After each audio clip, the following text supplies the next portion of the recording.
Glória a Deus. Vamos estar em pé, por gentileza, receber o presbítero Douglas, que estará nos ministrando uma porção da palavra de Deus. Como vamos cumprimentá-lo? Seja bem-vindo em nome de Jesus.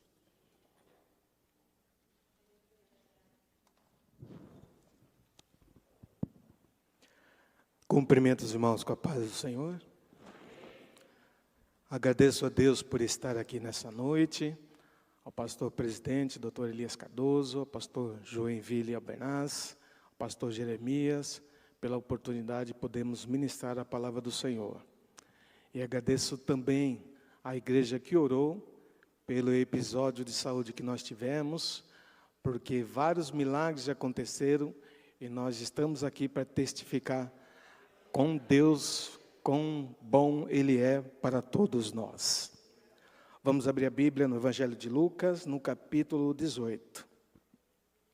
Evangelho de Lucas, capítulo 18, eu vou ler o versículo 7, os irmãos acompanham e falaremos aquilo que Deus permitir nessa noite. Está escrito assim: E Deus não fará justiça aos seus escolhidos, que clamam a Ele de dia e de noite, ainda que tardio para com eles? Pode sentar. Meus irmãos, nessa parábola há uma ênfase bastante grande em relação à oração. E começa com o primeiro versículo, quando o Senhor fala: E contou-lhes também uma parábola sobre o dever, a tarefa, a incumbência, de orar sempre e nunca desfalecer, nunca desanimar, desmorecer. Então ele dá esse tópico de qual é o assunto que ele vai falar, a oração, e vai trazer nessa parábola a importância de sempre nós estarmos orando. E ele começa dizendo: havia numa cidade um certo juiz, que nem a Deus temia, nem respeitava a homem algum. Era um juiz que tinha uma autoridade, tinha ciência da autoridade que ele tinha para julgar, e também ele tinha ciência de não temer a Deus e respeitar homem nenhum.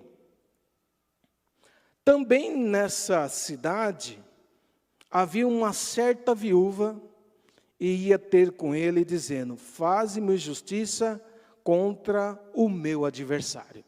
Ela tinha um adversário.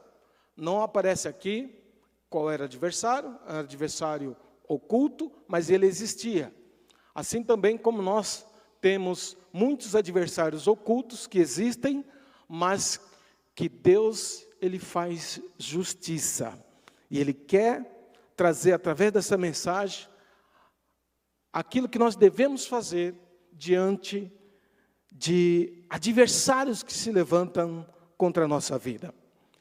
Pois bem, essa mulher, sendo viúva, nós vamos ver que ela tinha algumas dificuldades. Primeiro, ela não ter um esposo, que naquela época era o provedor da família, e o fato dela não ter, traria para ela muita dificuldade no dia a dia. Ela tendo esse adversário, ela sabia que aquele juiz que tinha autoridade para resolver essa questão. Só que também ela não tinha um advogado para ir até esse juiz. Então ela tem alguém que está como inimigo dela, ela não tem um esposo, não tem um advogado, e a pessoa que poderia resolver a causa dela não temia Deus, não respeitava os homens, não respeitava ela. Porém, a autoridade estava nas mãos dele. Ela, entendendo isso, começou a buscá-lo e insistindo no clamor dela para que desse atenção ao problema dela, que só ele podia resolver. Não tinha outro caminho, não tinha por onde ir. Era ele que tinha que resolver. Então ela insiste, ela persevera. E diz o texto que por algum tempo, Aquele juiz não quis resolver o problema dela, mas ela não desistiu, porque se ela desistisse, o problema não seria resolvido, e o inimigo poderia prevalecer sobre a vida dela. Então ela tinha que insistir ao clamor àquele juiz. E nós vamos tirando lições aqui, que em determinadas situações nós precisamos perseverar, para que assim possamos ver a boa mão de Deus agindo sobre a nossa vida. Porque as respostas podem não vir no primeiro momento. Assim como o apóstolo Paulo, em determinada ocasião, estava com espinho na carne. E diz o texto na carta aos Coríntios que ele orou por 3 vezes. Então imagina Paulo com a comunhão que ele tinha com Deus, com as experiências, as vivências, vendo os milagres, e está com algo que ele entende que seria bom que fosse retirado, e ele ora uma primeira vez, não há uma resposta, ele ora a segunda vez, não há resposta, ele insiste a terceira vez, e na terceira vez, quando vem a resposta do Senhor, não foi da maneira que ele estava imaginando, porque ele pedia para que tirasse o espinho da carne. Era isso que ele entendia que seria a solução. Mas quando veio a resposta de Jesus, foi: Paulo, a minha graça te basta. Jesus entendia que ele queria algo, mas Jesus queria ensinar Paulo, não é o espinho na carne o problema. Você precisa da minha graça. É essa a solução daquilo que você está passando. Mas para nós, muitas vezes, nós estamos vendo algo e apresentamos aquilo e entendemos que é a solução. Mas Deus sempre tem uma visão mais ampla do que nós. E essa mulher, insistindo para ele, por algum tempo não quis respondê-la, mas depois disse consigo. Ele falando consigo mesmo: ainda que eu não temo Deus, ou seja, ele tinha ciência de que não temia Deus, nem respeitasse aos homens, todavia, como esta viúva me molesta, hei de fazer justiça. Ele pensou em fazer justiça a ela porque estava sentindo incomodado. Não era vontade de exercer a justiça, mas o incômodo de ela perseverar e não deixar ele tranquilo. Veja só, meus irmãos, a parábola que o Senhor vai nos demonstrando para que nós possamos entender, no final das contas, a oração que nós fazemos ao Senhor, o porquê que nós não devemos desfalecer. E ele decide fazer justiça para que ela não voltasse mais a procurá-lo. Vou fazer justiça a ela, vou ver qual a situação, qual é o caso, vou fazer justiça. E assim encerra de ela procurá-lo. Era esse o pensamento. E aí o Senhor, depois de falar isso, ele disse: e disse o Senhor: ouvi o que diz o injusto juiz. Então ele fala dessa parábola, e é uma lição para a pessoa que muitas vezes está orando ao Senhor e não vê a resposta imediata. O Senhor traz um exemplo de um homem injusto que fez justiça. E ele traz não como uma comparação, mas de uma forma contraditória pela atitude dele, o comportamento dele, não sendo como o Senhor, fez justiça. E ele diz: e Deus não fará justiça aos seus escolhidos? O que ele está querendo dizer: se um homem justo, que não teme a Deus, que não respeita os homens, e uma mulher que não tinha esposo, desamparada, que não tinha advogado, conseguiu justiça, e o caso se resolveu, e Deus não fará justiça aos seus escolhidos, que clamam a Ele de dia e de noite? É uma pergunta retórica. Claro que Ele fará justiça. Agora, meus irmãos, trazendo a lição para a igreja, como a mulher, ela é a noiva, ou seja, não está desamparada como essa mulher. A igreja, ela tem um advogado, não está desamparada como essa mulher. Nós temos um juiz que ele é justo e que responde ao nosso clamor e que responde à nossa oração.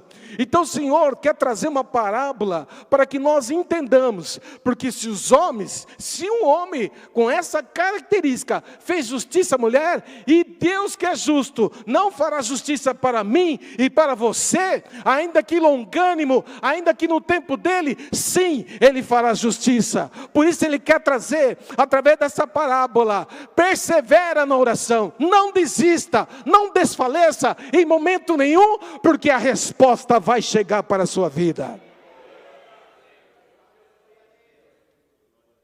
E qual o tempo dessa resposta? E ainda o texto diz: digo-vos que depressa lhes fará justiça. No tempo de Deus, mas ele fará justiça. E aí a parábola, ela continua assim, dizendo: quando, porém, vier o Filho do Homem, porventura achará fé na terra? Ele está falando de oração, fala da parábola, e depois ele fala da vinda de Jesus, e sobre achar fé na terra. Fé para permanecer em oração. Jesus encontrará fé na terra de pessoas que estarão orando, esperando a justiça divina? Meus irmãos, o próprio Lucas, no capítulo 21, e no versículo 36, ele diz assim: vigiai, pois, em todo o tempo orando, para que sejais avígnos, por dignos de evitar todas essas coisas que hão de acontecer, e estar em pé diante do Filho do Homem. O próprio Lucas registra aqui sobre a vigilância em oração, e para que quando o Senhor retornar para buscar a tua igreja, possa estar de pé diante dele, porque o Senhor vem buscar um povo de pé, um povo que diante das lutas, diante de dificuldade, mas permanece de pé. O próprio Ezequias, quando Deus foi conversar com ele, falou: põe-te de pé e falarei contigo. Mas nós olhamos, o profeta não conseguiu por si só tomar a atitude de se colocar de pé diante de Deus. E aí quando entra o Espírito, aí ele se coloca de pé. Ou seja, se nós estamos de pé, é pela ação do Espírito Santo. O próprio Paulo fala na carta aos Coríntios: olha, quem está de pé, toma cuidado para não cair. E na segunda carta aos Coríntios, no capítulo 1, e no versículo 24 está escrito assim: não que tenhamos domínio sobre a vossa fé, mas porque somos cooperadores de vosso gozo, porque pela fé estáis em pé. Ora, meus irmãos, essa parábola sobre oração é importantíssima, porque aqui ensina que para nós aguardarmos a vinda do Senhor Jesus, devemos, com fé, perseverar na oração, insistir na oração, porque o justo juiz, no tempo dele, e depressa, fará justiça àqueles que estão sendo perseguidos por servir ao Senhor. É uma parábola convidando-nos para confiar, crer e perseverar em oração, aguardando o tempo do Senhor, porque Ele sabe todas as coisas. Ora, Ele sabia que aquela mulher, Deus sabia que aquela mulher precisava da justiça, Deus sabia que aquele juiz também era injusto, mas a autoridade estava nas mãos dele, Deus sabia disso, e pega esse exemplo para dizer: olha só, veja, observa, há injustiça na terra? Há um injusto na terra que tem autoridade para julgar? Mas ele não fez justiça, mesmo não querendo, mas em algum momento ele faz justiça? Traz isso para nós perseverar. Aqui mostra a importância da oração. Tanto é que quando ele fala da volta de Jesus, fala para vigiar em oração. Então a vigilância em oração, quando se está orando, está vigiando e guardando a vida espiritual, para permanecer de pé diante de Deus. Que é o que nós vamos exercitar, que é o que nós vamos fazer, que é o que nós temos feito. Se nós até aqui chegamos pela ajuda de Deus, mediante a uma vida de oração. E pela oração, diz a palavra do Senhor, pela oração de um justo, um só, pode muitos seus efeitos. Um justo que ore a Deus pode mudar todo o cenário daquilo que está acontecendo. Uma oração sua sincera pode mudar tudo que você está passando. Uma só oração. Pode ser no momento imediato, pode demorar segundo o nosso tempo, mas Deus responde. Podendo dizer sim, podendo dizer não, ou podendo dizer espere. Se assim a bênção já chegou, e aleluia, glória a Deus. Se ele diz não, porque também ele diz não, é porque ele sabe que aquilo não será bom para nós. E se ele diz espere, é que ele está trabalhando, porque a tua bênção vai chegar, e vai chegar no momento que você vai desfrutar dela com alegria, com prazer, e o nome dele vai ser glorificado. Então nós temos que entender, quando nós estamos orando, o trabalhar de Deus. E quando muito nós estamos orando, é um momento que Deus está fortalecendo a nossa vida, o nosso coração, que o Espírito Santo está sendo derramado, que nós estamos sendo preenchidos, enchidos com a graça do Senhor, e nós entramos muitas vezes na casa do Senhor com algumas lutas, com algumas dificuldades, e às vezes a pessoa experimenta até algum abatimento diante das dificuldades da luta, mas o salmista diz, mas ainda que caia, ainda que se abate, não permanecerá prostrado, porque o Senhor sustenta com a sua destra. Ainda que a pessoa se abata por alguma dificuldade e alguma luta, Deus estende a tua mão, segura ele, ele não cai, e daqui a pouco está de pé de novo e glorificando ao nome do Senhor. Então, meus irmãos, isso é maravilhoso. Nós temos essa oportunidade, porque hoje nós entramos na casa do Senhor, nós falamos e Ele ouve. Ele ouve, antes mesmo de você falar, Ele já está pronto sabendo qual é a nossa necessidade. Mas Ele quer interagir conosco, Ele quer que nós tenhamos essa comunhão, quer que nós explanamos, falamos para Ele, olha Deus, é isso, está aqui, eu sei que Tu sabes. É como o pai que conhece o filho, já sabe o que ele quer, e às vezes fica esperando ele falar, eu sei o que você quer, eu já estou vendo, eu já sei. E aí fica esperando falar, pai, eu estou querendo, eu já sabia. Assim também Deus quer ter esse relacionamento com a gente, para que na hora que nós falarmos, Ele falou, eu já até preparei, porque eu já sabia que você queria. Glória a Deus. Por isso, irmãos, perseveramos em oração, não desfalecemos em momento nenhum, porque todos aqueles que venceram, porque estavam com a base da palavra e uma vida de oração. Amém? Que Deus abençoe os irmãos, em nome de Jesus, que o Espírito Santo continue falando no coração de todos. Glória a Deus. Deus continue abençoando. Presbítero Douglas.